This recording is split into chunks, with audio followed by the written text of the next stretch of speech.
एक जंगल में एक पेड़ पर एक गिलहरी रहती थी।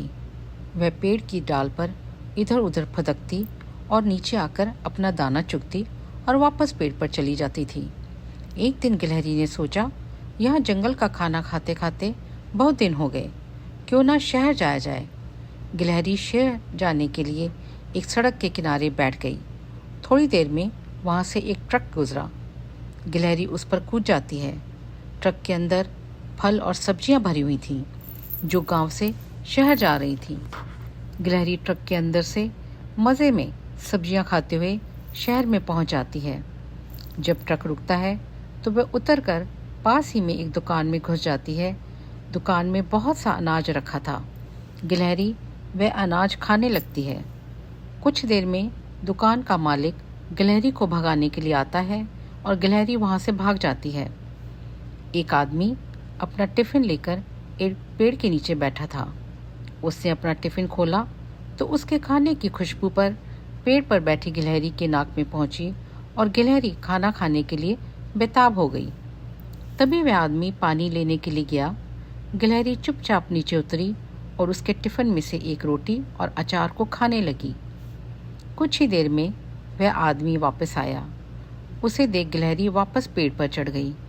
वह अपने साथ रोटी का एक टुकड़ा भी उठा लाई थी। खाना खाकर उसे फिर से भूख लगने लगी। वह आगे चल दी। वहाँ एक जगह होली के लिए रंग तैयार किए जा रहे थे। 2 बड़े बड़े ड्रम में होली के लिए एक चांदी का और एक सोने का रंग घोल रखा था। कुछ आदमी और औरतें इन रंगों को खाली बोतलों में भर रहे थे। गिलहरी को लगा यह कोई खाने की चीज़ है। वह ड्रम के किनारे बैठकर उसे खाने की कोशिश करने लगी। उसने अपनी जीभ उसे चाटने के लिए आगे बढ़ाई कि वह ड्रम में गिर गई। ड्रम में सोने के रंग की कुछ छींटें पास ही में काम करी एक औरत पर गईं। वह उठकर देखने लगी तो देखा ड्रम में एक गिलहरी पड़ी है और बाहर निकलने के लिए छटपटा रही है। उस औरत ने लोगों को बुला लिया। तभी उसमें से एक बोला, अरे इसे जल्दी से निकालो, नहीं तो ये मर जाएगी। एक आदमी ने एक बड़ी सी रंग छानने की छलनी से गिलहरी को बाहर निकाला और वहीं पास में एक और रख दिया। गिलहरी वहीं बैठी रही।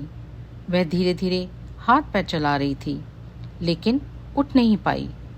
उसे छोड़कर सभी अपने अपने कामों में लग गए। गिलहरी बहुत डर गई। कुछ देर में उसका रंग सूखने लगा। जहाँ वह लेटी हुई थी, कुछ ही देर में वहाँ पर धूप आने लगी। धूप के कारण उसका रंग जल्दी में सूख गया। गिलहरी उठी और धीरे धीरे चलकर आगे चल दी। वह आगे जा रही थी, तभी उसने अपने आप को देखा तो उसका पूरा बदन सोने के रंग में रंग चुका था। गिलहरी बहुत खुश हुई। वह फिर से सड़क के किनारे बैठ गई।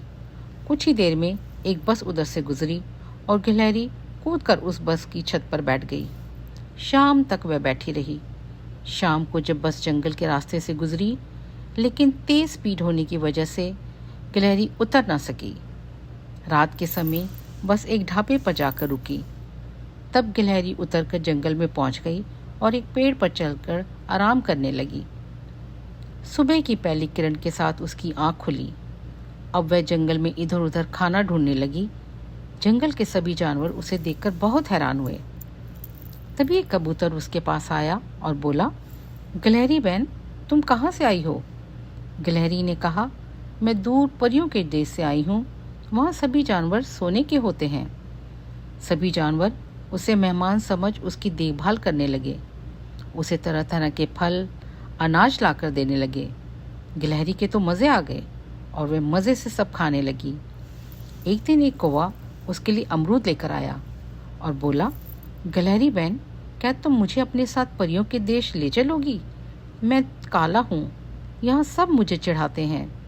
मैं भी वहाँ जाकर परियों के जादू से सोने का बन जाना चाहता हूँ। यह सुनकर गिलहरी हंसने लगी। ठीक है, मैं अपने साथ ले चलूँगी, लेकिन तब तक तुम मेरी सेवा करते रहो। बेचारा कौवा उसकी बातों में आ गया और उसके लिए तरह तरह के अनाज, दालें, फल लाने लगा। एक दिन गिलहरी हरी हरी घास पर कूद कूद कर खेल रही थी। तभी आसमान में काले काले बादल छा गए और तेज़ बारिश होने लगी। गिलहरी ने इधर उधर देखा, लेकिन वहाँ कोई भी पेड़ नहीं था। इस बारिश में उसका सुनहरा रंग घुलने लगा और जगह जगह से उसका असली रंग दिखने लगा। बारिश रुकने पर सभी जानवर उसके पास आए और उसमें से एक सैयार ने कहा, भाइयों, इसने हम सब सीधे साधे जानवरों को बेवकूफ़ बनाया है, इसे सज़ा मिलनी चाहिए। गिलहरी ने रोते हुए कहा, नहीं नहीं, मैं सच कह रही हूँ, ये तो यहाँ का खाना खाने से मेरा रंग फीका पड़ गया है। सभी जानवर उसका विश्वास नहीं कर पा रहे थे। तभी कौवा बोला, इसने सबसे ज़्यादा मुझे बेवकूफ़ बनाया है। इसने अपने साथ ले जाकर मेरा रंग भी सोने जैसा करने का वादा किया था और मुझसे नया नया खाना रोज़ मंगवाती थी। कुछ देर इसी तरह की भीड़ लगी देख जंगल का राजा शेर आ गया। उसे देख गिलहरी कांपने लगी, क्योंकि अगर शेर को उसकी चालाकी पता चली तो वह उसे खा जाएगा। शेर ने पूछा तो गिलहरी ने सारी बात बता दी। यह सुनकर सभी जानवर हंसने लगे। शेर भी हंसने लगा। वह बोला, चलो हम तुम्हें माफ़ कर देते हैं, लेकिन तुम्हें वादा करना होगा कि आज के बाद तुम शहर नहीं जाओगी। अच्छा खाने का शौक तुम्हें आज मरवा देता। गिलहरी रोते हुए बोली, महाराज, मैं आज के बाद कहीं भी नहीं जाऊंगी, और कौवे भैया, मैं कल से आपको दाना भी लाकर दिया करूंगी, जो कहो वही ला दूंगी। कुछ देर में बारिश फिर से शुरू हो गई। सभी जानवर कहीं ना कहीं जाकर छुप गए, लेकिन गिलहरी वही घास पर उछलती कूदती रही, जिससे कि उसके शहर का रंग पूरी तरह से उतर जाए।